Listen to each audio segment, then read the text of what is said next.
నమస్తే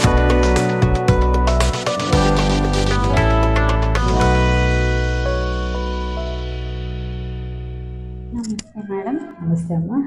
దీవాళీ వస్తుంది కదా మేడం, అందుకే మా ఇంట్లో చాలా మా గ్రాండ్ ఫాదర్కి కానీ నాకు కానీ దగ్గు ఆయాసం చాలా ఎక్కువగా వస్తుంది. అందుకనే దివాళీ అయిన తర్వాత ఇంకా ఎక్కువ అవుతుంది అని చెప్పి ముందుగానే ఈసారి వచ్చాము.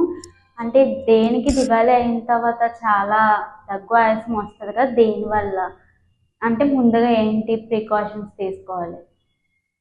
మంచి పని చేసావమ్మా, ముందుగా వచ్చావు. ముందుగా వచ్చి కరెక్ట్ ట్రీట్మెంట్ తీసుకుంటే నువ్వు ఈ బాధలు పడక్కర్లేదన్నమాట. దీపావళి ముందు చాలా చాలా మందికి, ముఖ్యంగా ఉబ్బసం ఆస్తమా ఉన్న వాళ్ళకి, అలాగే సిఓపిడి అంటారు. అంటే పెద్దవాళ్ళు ఎవరైతే సాధారణంగా స్మోకింగ్ చేసి ఉంటారో ఆస్తమా రెండు కలిసి ఉంటాయి.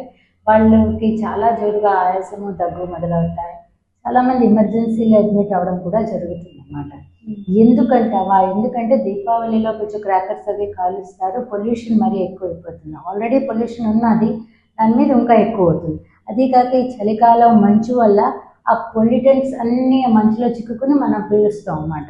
సో వెంటనే యాజ్ ఎ రియాక్షన్ చాలా జోరుగా ఆయాసం వస్తుందన్నమాట. సో దానికి ప్రికాషన్స్ డెఫినెట్గా తీసుకోవాలి. ఏంటంటే ముఖ్యంగా మాస్క్ కట్టుకోవాలి. డైరెక్ట్ ఎక్స్పోజర్ మంచిది కాదు.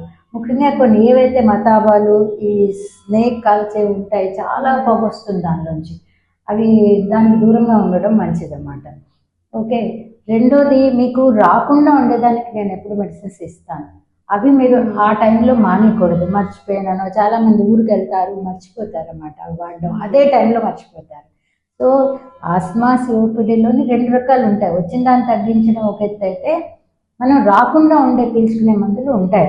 అవి వాడుతూ ఉంటే మీకు ఏమీ రాదు, ప్రాబ్లం ఉండదు. మళ్ళీ కొంచెం ఎక్కువ వచ్చినా కూడా అప్పటికప్పుడు రిలీవర్స్ ఉంటాయి, అవి వాడితే తగ్గిపోతుంది. సో దీనికి గబరాడలేదు, టెన్షన్ పెట్టుకోవద్దు. నేను చెప్పినట్టు చక్కగా మందులు వాడుకుంటే ఈసారి హ్యాపీగా అందరూ చక్కగా దీపావళి సెలబ్రేట్